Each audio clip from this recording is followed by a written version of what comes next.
What up, guys? Let's get to it. I know it's been a while, so let's just drop right on to it. I'm going to do chapter review for 72, 77, 72 to 77. So let's get on to this.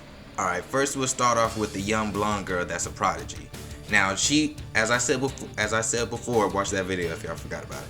As I said before, it looked like that she was going to be a railgun. And I was right. She was shot off like a railgun, just zooming. Like going almost like, I wouldn't say how fast, but she was going fast. Easily breaking the sound barrier. Easily. And then they were stating that, man, this is the same power her mother had. Because her mother had a huge kill count. And because of that, it was because of this weapon. It was because of the suit she had, which basically is the only suit that can fly, and it's the fastest suit. Not only that, she has talent not just from her mom, but also her dad. So she's crazy talented. Crazy talented. With that suit, she just killing multiple people, just flying by. She hit on the stage. Next thing you know, bam. She killed. They were saying like, there's a reason why her mother had the biggest kill count. And I see why. I see why now. That kill count, I can see why it was so high. Taking down so many kaijus like that with that weapon. Now we see this, and she just in the stand, just like cutting these kaiju down like it's paper. And they even stating, the soldiers even stating, she's moving too fast. We can't help her out. But I mean, what could they really do when she just cutting them down like that? So the head defense person, now the new head defense person, just stated, at first I thought she was similar to her mother. Now I see she's not just similar to her mother.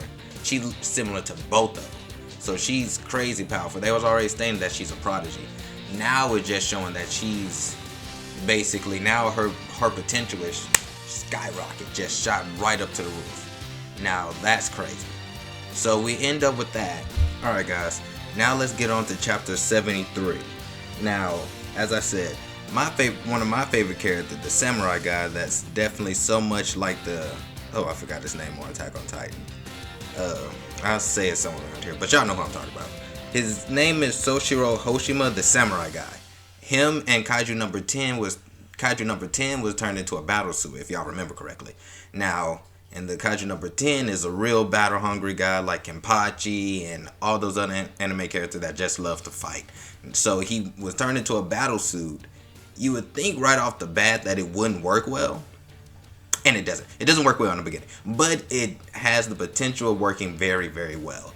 Now, the thing of it is, these two don't see eye to eye. Now, all during their training, their percentage in the battle suit was like maybe 30 to 40%. I can't remember exactly. I want to say it was 40%. And during the whole thing, they were saying we gotta do this together. We gotta work together. Kaiju number 10 didn't care. He just wanted to like, whatever, I'm listening. And then next thing you know, he goes straight in on a battlefield full of all these enemies, and just the moment that happens, they're not seeing eye to eye. They just get the crap beat out of him. One tries to go left, one tries to go right, and then they fighting on like, let's go head on fighting, and the other one just saying, no, that's stupid, why do that? And just who cares? So it's a whole mess, and they're getting beat down and everything else. And then while they're getting beat down, Shishiro tells them, hey, if I die here, you're going to be offline, and I'm going to be dead. So the best thing for you to do is to listen to me. Of course, that doesn't work. Now, after all that is said and done, he said, fine. Shishiro said, fine, forget it. Let's just do it your way, this once.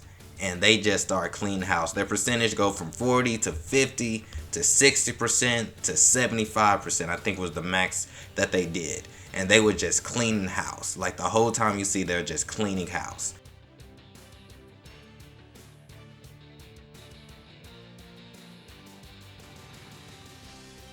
Alright guys, now chapter 75.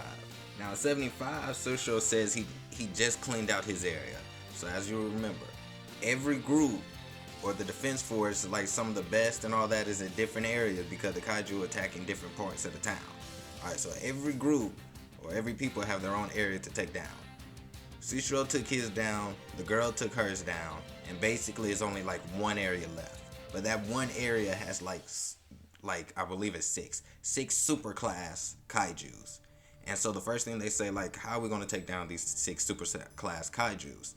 And then that's when Kaiju number 8 says, let me go in. I haven't fought kaijus this big before, but I can give it a try. But then they said, no, well, wait, you are the most important person in our plan when Kaiju number 9 gets here. When Kaiju number 9 gets here, we need you at the top of your game. And so they're like, how are we going to take down these? So he says, how are we going to take down the superclass Kaiju without me? And then you see that one of the Kaijus do a huge blast and just taking down a huge town. Well, not a town, but he takes down a building. Probably not like a skyscraper. It's a big building. Basically, like he can take down a whole army and basically half of the city if he wants to. 6 of them is done deal. The town will be gone. But there's Maya. Maya has her own type of super weapon, which is a rail gun, and it's just cleaning house, just taking them down like it's nothing. And she is considered the strongest or the best Kaiju killer when it comes to big superclass monsters. She is the best because her weapons are specialized in those scenarios. Now, for a while, they considered that she was probably one of the best. But the things of it was, though, I think there's still one other, which is the other guy that has like the eye ability or so. But she is still considered one of the best and strongest of the Kaiju. She is Captain Class. Remember this, guys. So it just ends off there. Her just clean them off like 1, 2, 3, 4. Just cleaning off all these Kaiju like it's nothing. And then later down the line, that's when we see Kaiju number 9 comes in. Or he just showing with like a little chess piece because he's a strategist. Now it's time for the next phase of my plan. Because people are saying like something's not right. They're attacking civilians or the base. They're attacking the towns, but they didn't attack the bases of the defense force. Why is that? If they really want to do a big attack on us, they have more than enough force to really hit us hard. But why they're not? Kaiju number 8 had a plan. He separated all of them. Now, Kaiju 8 plan was to not attack the bases, but basically to weaken the defense force and take down their heavy hitters. So, and then you see 5 number Kaijus. They number from 11 to 15, if I remember correctly. Yeah, 11 to 15. And these guys are considered to be very powerful. All their abilities are the same level or higher than Kaiju number 10. And so it's even stated that some of them already, that there's no reinforcements coming for any of them. So all of them have to fight these super powerful Kaijus on their own. So it's the next stage. That was his big plan, to take down the heavy hitters. So we're going to see next chapter what's going to happen for them taking down all these, if they'll be able to take down these heavy hitters. Me personally, I don't think none of them are going to die, but who knows?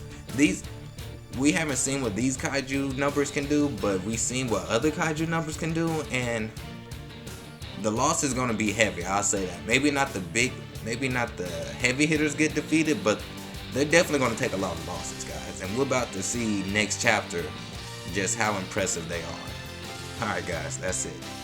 See you later. Toon World out.